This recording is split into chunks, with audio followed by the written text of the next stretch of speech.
가정의학과 전문의 이선민입니다.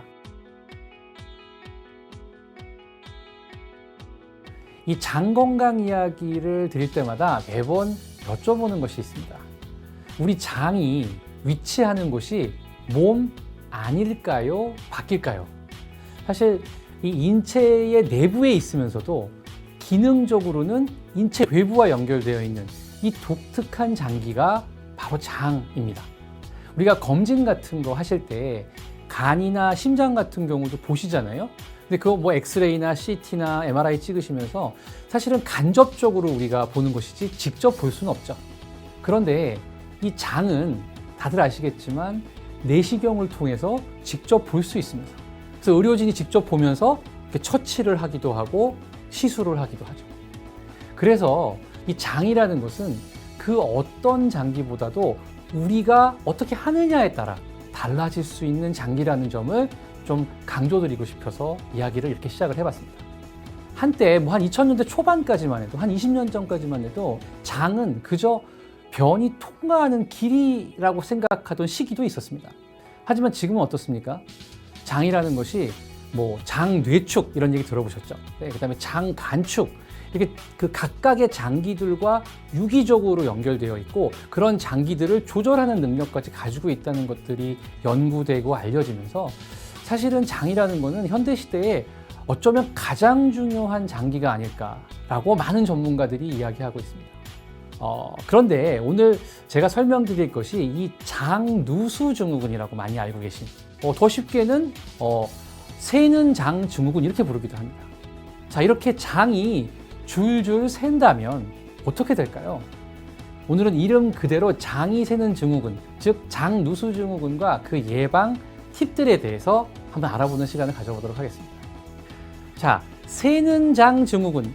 이게 뭐 눈으로 보일 정도로 그렇게 뭐가 이렇게 줄줄 새는 그런 생각을 하실 필요는 없습니다. 눈으로 보이지는 않지만 이 장 점막에 미세한 세포들이 이렇게 연결되어 있거든요.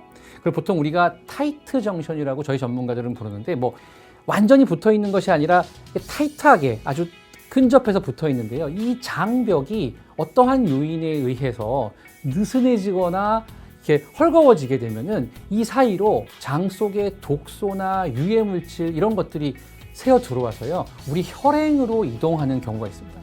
이런 경우에 뭐 다양한 염증을 만들어내고 우리 몸을 망가뜨리게 되는데요. 이것을 장누수 증후군이라고 부르게 되는 것입니다. 이러한 장누수 현상의 원인은 매우 다양합니다. 하지만 대표적으로 잘못된 식습관이죠. 그러니까 우리가 좋은 음식을 넣어주고 나쁜 음식을 안 먹는 그 너무도 당연한 그 원칙이 깨지는 순간 장누수가 생길 수 있게 되고요. 이 약물의 남용도 원인이 되고요. 여기에 너무 당연한 얘기지만 스트레스도 원인이 될 수 있을 것 같습니다. 물론 이런 여러 가지 다양한 원인 중에서 가장 중요한 것은 우리가 평소 꾸준히 열심히 섭취해야 되는 유익균, 이 유익균의 섭취가 부족할 때가 어쩌면 더 중요한 원인이 아닐까라는 생각도 해보게 됩니다. 이렇게 회복되지 못한 장누수 증후군이 오래 지속이 되게 되면 만성염증이 생기게 됩니다. 우리가 만성염증이라는 거는 많이 들어보신 인슐린 저항성이라는 걸 만들기 때문에 그냥 만성질환의 그냥 단초가 된다고 보시면 되거든요.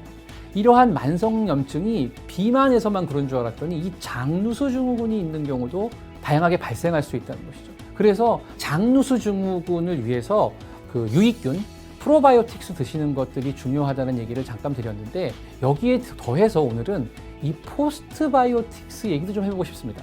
이 포스트바이오틱스라는 거는 이 유익균들이 장에서 활동하면서 만들어내는 우리 몸의 이로운 물질이라고 생각하시면 되겠습니다. 다양한 것들이 있습니다. 이 포스트바이오틱스가 중요한 것은 우리 프로바이오틱스는 어떻습니까? 이 생존 조건들이 되게 까다롭죠. 열에도 약하고 또 뭐 화학적인 거에도 약한데 이 포스트바이오틱스라는 거는 여러 가지 다양한 외부 요건으로부터 굉장히 안정적입니다.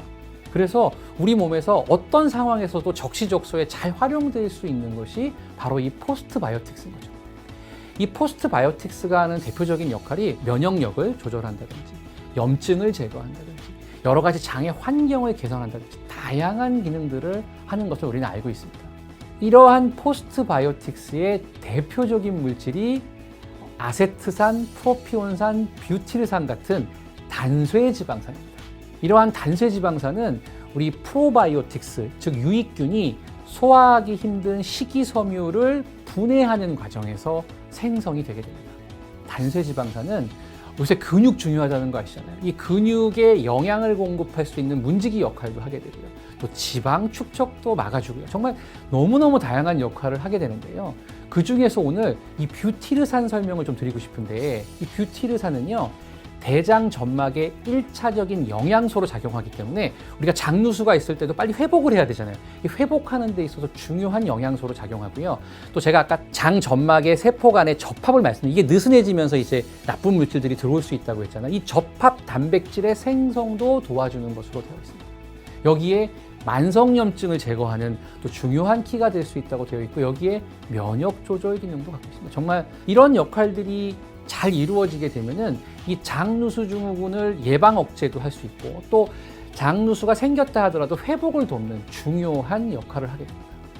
이 장누수 증후군을 예방할 수 있다면 굉장히 좋겠죠. 근데 무엇보다 중요한 것은 당연히 식습관입니다. 이 유익균이 잘 활동할 수 있는 이 장 환경을 만드는 식습관, 그 유익균의 먹이가 될 수 있는 아주 식이섬유, 풍부한 식이섬유가 들어있는 음식들 중요하겠죠. 그리고 여기에 장에 유해균이 증가할 수 있는 막 지방이 많거나 이런 음식들은 당연히 배제하시는 그 원칙부터 지키는 것이 장누수 증후군을 막을 수 있는 중요한 방법이고요. 이 과도한 스트레스 역시도 중요합니다. 근데 사실 스트레스 현대인들이 참 이게 조절하기가 쉽지는 않죠. 저는 꼭 권해드리고 싶은 건 스트레스가 작던 크던 길게 가지고 가는 것이 문제가 되고요. 짧은 시간 안에 빨리 해결하거나 잊을 수 있는 방법을 찾는다면 오히려 좋은 스트레스로 작용할 수 있다는 연구들도 있기 때문에 좀 짧게 가져가시는 것을 저는 꼭 설명드리고 싶습니다. 그리고 불필요한 약물을 너무 남용하시는 것만큼은 조금 줄여주셨으면 좋겠다는 생각이 들고요. 만약에 장누수가 좀 많이 심해져서 증상이 너무 심하게 있다 라고 생각이 드신다면은 우리 잘 챙겨 드시고 있는 이 비타민들, 그 다음에 불포화 지방, 오메가3 같은 거 잘 드시는 거, 그 다음에 미네랄도 잘 챙겨 드시는 것들이 도움이 되고요. 여기에 글루타민이나 초유 같은 것들을 챙겨 드시는 것도 이 빠른 회복을 도와준다고 되어 있기 때문에 챙겨 드시면서 아까 그 장 환경을 만들어 가셔라라는 설명도 좀 드리고 싶습니다. 마지막으로 너무 당연한 얘기지만 적절한 수면이 얼만큼 중요한지 좀 인지하셨으면 좋겠다는 설명을 드리고 싶습니다. 진짜 마지막으로 이 장 환경에 대한 주기적인 체크도 좀 하셨으면 좋겠어요. 어떤 좋은 습관들을 끌고 간다면은 그런 아까 걱정하셨던 일이 안 생기겠지만, 그럼에도 불구하고 우리가 우리 생활을 계속 체크하기가 쉽지 않잖아요. 그래서 이 장 환경에 대한 주기적인 체크를 통해서 계속 변화하는 장내 환경을 모니터링하는 것들도 도움이 될 수 있다는 것 잊지 않으셨으면 좋겠습니다. 감사합니다.